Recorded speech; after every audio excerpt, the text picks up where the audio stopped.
जैसा कि आप भली भांति जानते हैं कि Himachal Pradesh pensioner welfare association की हम दो गुट है, हमारे आपस में लड़ाई चल रही थी। तो उसके बाद जो एक गुट है उन्होंने एक जॉइंट एक्शन कमेटी बनाई थी। तो हमारी भी 3 दिन पहले मीटिंग हुई मंडी में, 2 दिन पहले सॉरी, और उसमें Himachal Pradesh joint pensioner front बनाया गया है, जिसके संयोजक श्री हरीश शर्मा जी है, वो जिला मंडी के प्रधान भी है और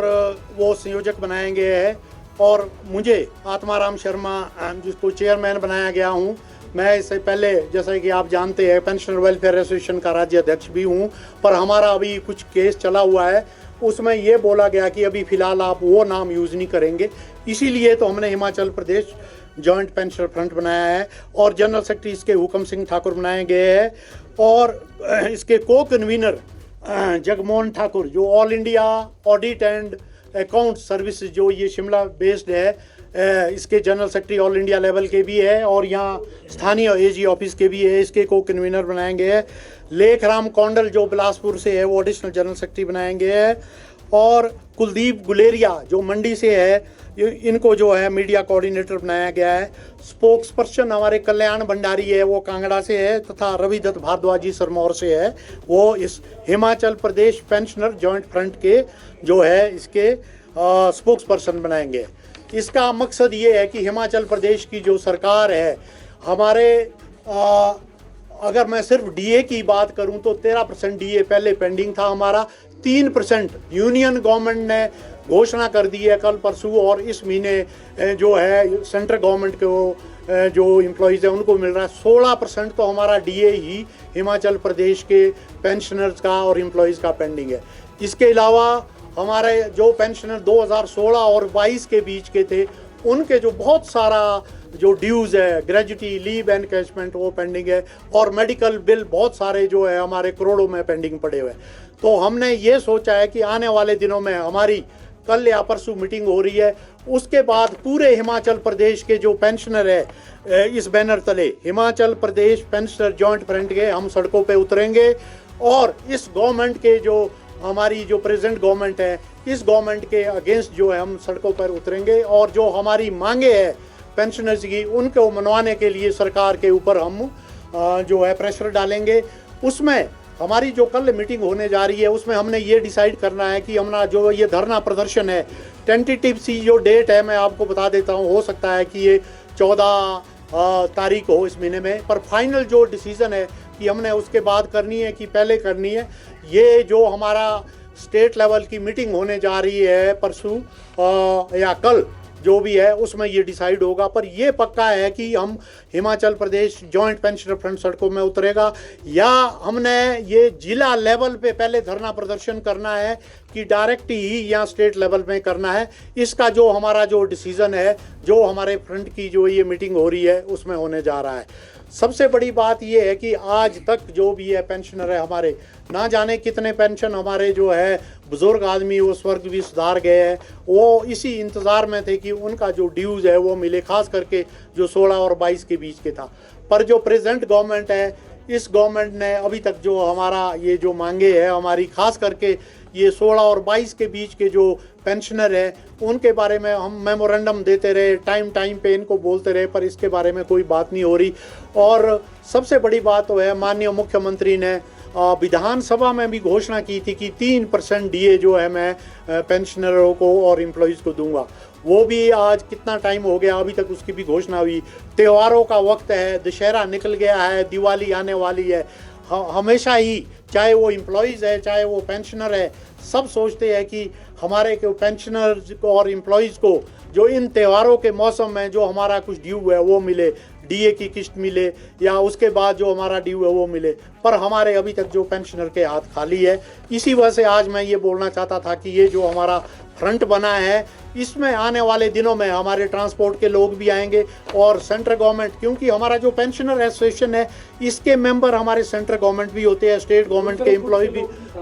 बोर्ड वो जो है उनका जो दूसरा फ्रंट है, उनका नाम है जॉइंट एक्शन कमेटी पेंशनर्स की। हाँ नहीं, वो अलग अलग है। उसमें मैंने आपको बोला था कि उनका ऑलरेडी रजिस्ट्रार के केस चला हुआ है अभी तक, क्योंकि हमारे को उसमें है ना पेंशनर वेलफेयर एसोसिएशन का नाम वो यूज कर सकते हैं, नाम हम कर सकते हैं, इसीलिए ये फ्रंट बनाने की आवश्यकता पड़ी। उनके साथ फ्रंट वो है, अगर वो भी हमारे से बात करेंगे तब पहले जो केस वहाँ चला है, पहले तो केस जब वो विड्रॉ होगा या वो केस की बात होगी, फ्रंट तो तभी बनेगा ना जी। अभी तक तो हम इस तरह से संगठन ही आप लोगों में दो फाड़े, पेंशनर आपस में ही एकजुट नहीं है, तो आप कैसे सरकार के समक्ष अपनी बात को जो है जोरदार तरीके से रख पाएंगे, क्योंकि आपस में ही गुटबाजी वो हमारा स्प्लिंटर ग्रुप है। मैं आपको बोल रहा हूँ, ये जो मेन पेंशनर वेलफेयर एसोसिएशन था हमारा, वो जब से बना ये 2006-7 से लेकर ही है। कुछ एक लोग उसमें से जो अलग गए हैं, वो एक स्प्लिंटर ग्रुप है, वो मेन नहीं है। हमने तो उनको पहले भी बोला था कि आप आओ, इकट्ठे है, इलेक्शन लड़े। 6 जुलाई को हमारे मंडी में इलेक्शन हुए थे, उसके बाद वो स्प्लिंटर ग्रुप उन्होंने 8 तारीख को उसके बाद कांगड़ा में किए। तो जो भी है, अभी जो वहाँ रजिस्ट्रार कोऑपरेटिव सोसाइटी के केस चल रहा है, अभी उसके ऊपर बात हो रही है। जहाँ तक पेंशनर फ्रंट की बात है, और उनके वो अपने लेवल में कर रहे हैं, पता नहीं वो कब कर रहे हैं, मुझे नहीं पता, वो धरना प्रदर्शन पर हमने ही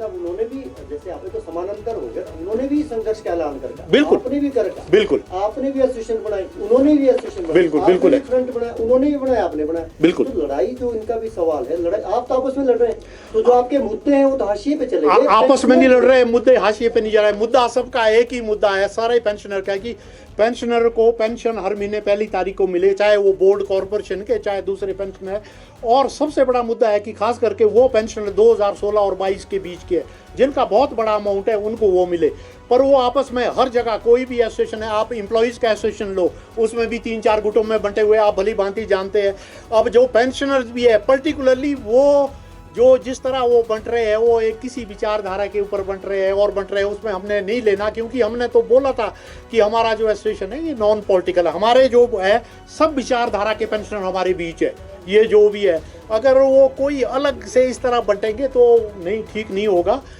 जब भी हमारा जो केस डिप्टी रजिस्ट्रार के, अगर वहाँ कोई समझौता हो जाता है तो हम इकट्ठे होने को भी हम बिल्कुल तैयार हैं। यानी सड़कों पे कब आएंगे? सड़कों में जो मैंने टेंटेटिव से बोला, आपको बोला, मंडी जिला कार्यकारिणी की मीटिंग होगी है। मंडी जिला जो है हमारा सबसे बड़ा जो जिला है इसकी स्ट्रेंथ के हिसाब से, ब्लॉक और इसके हिसाब, उन्होंने बोला 14 तारीख को हम इकट्ठे हो रहे हैं। बिलासपुर जिला है, वहाँ हमारा हर ब्लॉक लेवल पे और वो डिस्ट्रिक्ट लेवल पे वो धरना प्रदर्शन कर रहे हैं। सोलन जिला ने पहले ही ब्लॉक लेवल पे और डिस्ट्रिक्ट लेवल पे धरना प्रदर्शन किया। पर उसके अलावा ये हमारी मीटिंग है, कल या परसों मीटिंग जो होने वाली है, मैं आपको बता रहा हूँ, हो सकता है कल हो, परसों हो, हम किसी सेंट्रल प्लेस में इसको रखेंगे। हो सकता है हम बिलासपुर में रखें, मंडी में रखेंगे, जहाँ हमारे पूरे हिमाचल प्रदेश के पेंशनर इकट्ठे हो, उसमें डिसाइड करेंगे। ये पक्का है कि अगर वो मंडी और सोलन और बिलासपुर वाले अगर ये बोलते हैं कि 14 तारीख को ही धरना प्रदर्शन होगा, तो जो जिला शिमला के भी पेंशनर है जो यहाँ को, हम भी धरना प्रदर्शन 14 तारीख को ही करेंगे। पर उसमें हमने एक प्लेटफॉर्म ये देखना है कि हमने स्टेट लेवल पे करना है कि यहाँ के शिमला में करना है कि या जिला लेवल पे होना है, वो उस जो फ्रंट की जो मीटिंग है उसमें डिसाइड होना है। थोड़ा इंतजार करना पड़ेगा। बीते दिनों मुख्यमंत्री ने कहा था 4-5 महीने स्थितियां ठीक नहीं रहेगी, पेंशन में भी देरी होगी, इस तरह का उन्होंने कहा था। तो आपको क्या लग रहा है कि आप जो ये आंदोलन करने वाले हैं, इससे तो थोड़ा प्रेशर पड़ेगा, क्या स्थितियां सुधरेंगी और आपको समय पर मिलेगा? सरकार हमारे को ये बोले, अगर फाइनेंशियल पोजीशन सरकार की ठीक नहीं है तो सरकार हमारे को ये बोले कि कब हमारे को देंगे। अभी 3 महीने बाद ये घोषणा करे, हमारे से बात करे कि हम जनवरी 26 में दे देंगे, तब ठीक है। अगर वो ये नहीं घोषणा करते तो हमने तो अपना जो प्रेशर है, जो भी है, हमारी मांगे है सड़कों में वो तो हम बोल रहे हैं, पर तब नहीं, विश्वास तो नहीं करेंगे, पर हमारा वो प्रेशर भी है। तब वो बोले तो कम से कम कि अभी स्थिति ठीक नहीं है, ये एंड ऑफ द ईयर है, फाइनेंशियल ईयर का एंड होने जा रहा है, कि हम जनवरी में देंगे। अगर वो ये बात करते हैं, हमारे से बात होती है, और हमारा एक प्लेटफॉर्म है, जेसीसी का प्लेटफॉर्म है, उसमें ये घोषणा करते हैं, हमारा जेसीसी बुलाते हैं पेंशनर की, तब उसके बारे में जो हमारी बॉडी है वो सोच सकती है कि आगे क्या करना। पर अभी तक तो जो है हमारा प्रेशर ये बना रहेगा, और सरकार के ऊपर हम अडिग है कि हम 14 तारीख को, अगर ये हमारी जो एसोसिएशन की मीटिंग कल हो रही है, अगर उसमें प्रस्ताव पास ये हो जाता तो मुझे उम्मीद लगता है कि 14 तारीख को हमारा पूरे हिमाचल प्रदेश में सरकार के अगेंस्ट धरना प्रदर्शन होगा।